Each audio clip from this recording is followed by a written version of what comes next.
It's Thursday, March 12th. The markets in New York are open, and the big number this morning, $23 billion. It's basically a money party on Wall Street. That is the amount of cash that major U.S. banks are planning to give back to shareholders after they pass the Federal Reserve's stress tests, which were created shortly after the credit crisis back in 2008.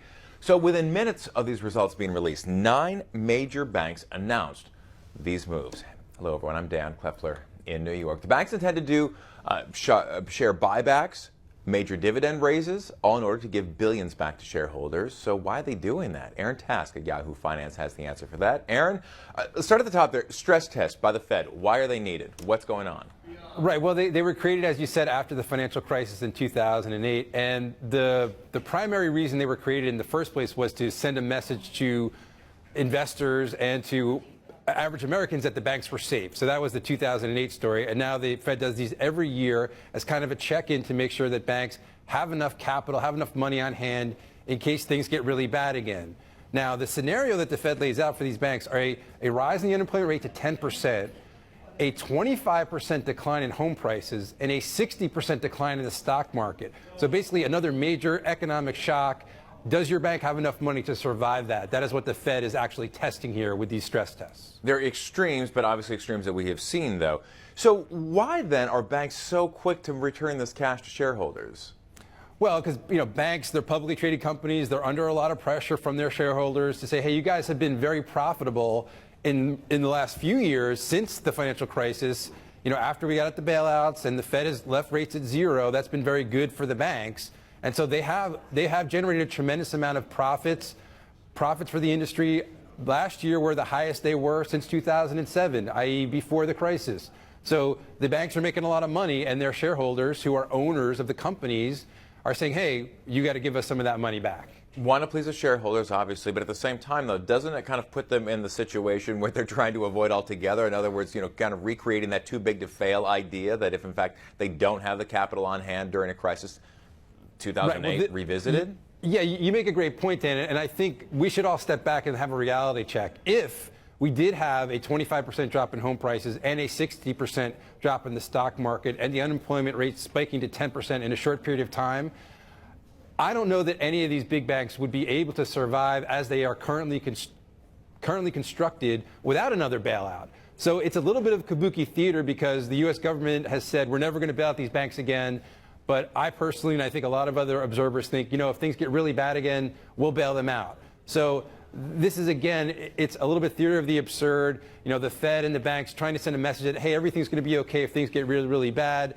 But yeah, it does make them riskier if they have less money on hand. And the Fed is trying to draw a fine line to say, okay, this is the level where you have enough capital, and here's where you don't have enough.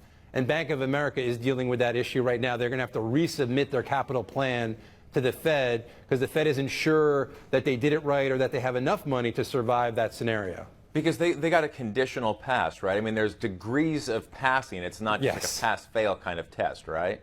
Right. We did have a couple of foreign banks. Their U.S. subsidiaries, Deutsche Bank and Santander, which is a Spanish bank, their U.S. subsidiaries failed outright.